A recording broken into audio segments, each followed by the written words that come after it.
Second person we're going to take a look at is King Saul. Now, this is the first king of Israel.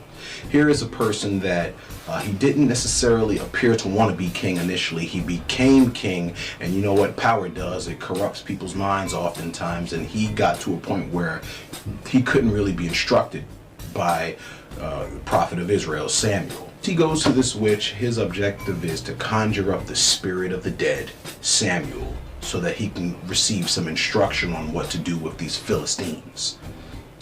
He goes to this witch. In other words, he practices witchcraft. This witch brings up a spirit. Now, whether the spirit is really Samuel or not, we're not getting into at this time. But the spirit tells him that he is going to die the next day.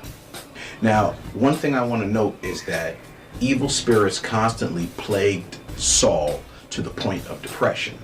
So Saul was a man plagued with depression, so much so that he would constantly call in young David, who eventually became the King David that killed off Goliath. He constantly called on young David to play music for him. Okay? And when David would play that music on the harp, the evil spirit that would constantly oppress Saul would leave. Saul gets to a point now, while the fight with the Philistine is going on, he gets to a point where he sees that he has lost this battle. He sees that his sons are dead. So what he does is he asks for assisted suicide to take place, and he asks for his attendant to kill him. Problem is, his attendant is like, I'm not going to do it. I'm not going to do it. And so what winds up happening is that Saul falls upon his own sword and kills himself. Now here is a suicide that takes place. Now, whether depression plays a factor in that suicide or not, I don't know. Let's take a look at the last person. His name is Judas. Okay, Judas was a disciple of Jesus. Judas walked with Jesus, and it's a strong possibility. It's a strong possibility that Judas might have even performed miracles alongside Jesus. Jesus said, "Hey, I'm going to anoint these apostles. I'm going to anoint you guys so that you guys can do miracles." And then when Jesus said, "Hey, look, one of you guys are going to betray me," no one suspected Judas. So this makes me believe that Judas was able to do everything that the other disciples did. There was no lack of power, it appeared, from Judas's standpoint, and Judas also was the treasurer. Now, Judas sells out Jesus. Jesus is getting whipped. He's on his way he's being flogged, and he's on his way to being crucified. Judas becomes so overwhelmed with what's going on that Judas decides to hang himself. Now, throughout the scriptures, I believe in the book of Acts, it also states that Judas went to the place that he was supposed to go to. Okay? The son of destruction, leading me to believe that Judas's place was the pit of the damned, hell. Now, Judas, my understanding is that Jesus said from the jump, I chose you 12, one of you was a devil. I don't believe Judas was ever saved. I believe Judas was always a devil. I believe Judas never was going to go to heaven. He was just an imitator. He was a fraud. He was a fake. He was a deceiver. He was such a deceiver, I believe he actually may have even deceived himself.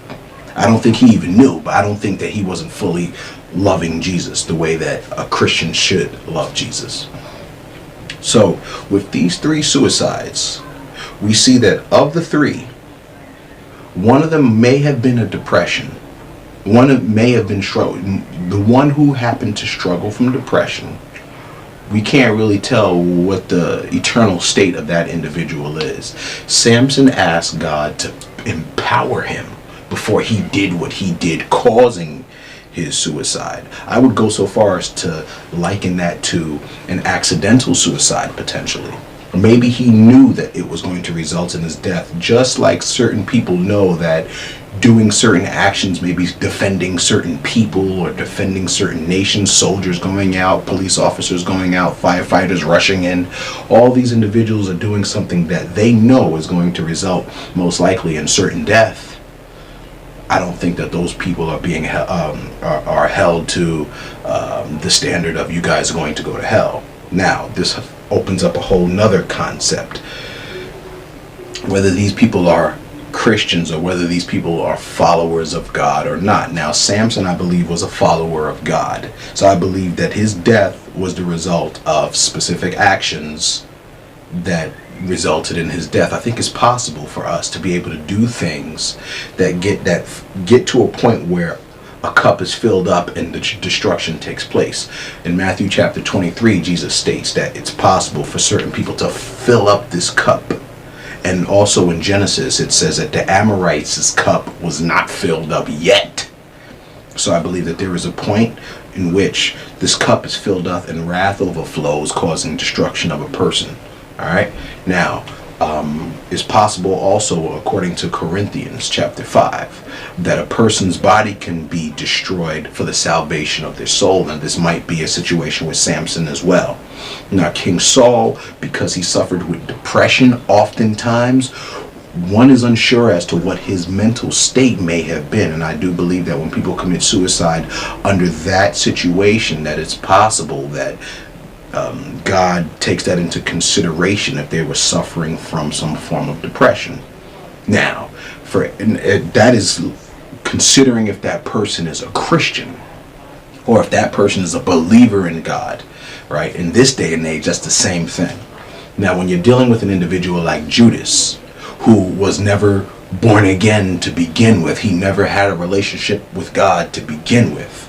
This is an individual that when he dies, because he never established this relationship with God, he was not on track to go to heaven to begin with. That's his condition. Therefore, is suicide the unpardonable sin?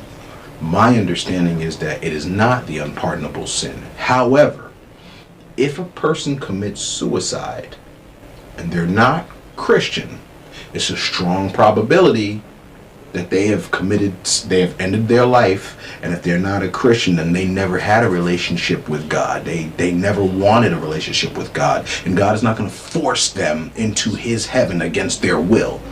He's not a cosmic rapist. Now, the other thing is this. Is suicide the unpardonable sin?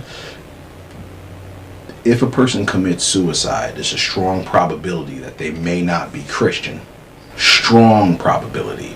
Now, it's possible, again, if they're doing something not with the intention of murdering themselves, but saving somebody else and they die in the process. Well, that's not a suicide, is it? That suicide, it does not involve a malicious. That suicide does not involve a malicious hatred for themselves. Okay? If a person commits suicide because they're having a mental situation biologically that's causing them to not be able to make proper decisions, that's a different discussion. Their intention may not necessarily be to have killed themselves, and even if it was under that biological state of mind, I think God would take that into consideration, especially if we're dealing with a Christian. Now, a true Christian is not going to take suicide as an option. Of course, as we said, unless there's a biological situation going on. A true Christian will always aim towards life. Okay? If they have all the mental faculties in check. So is suicide the unpardonable sin? Answer, no.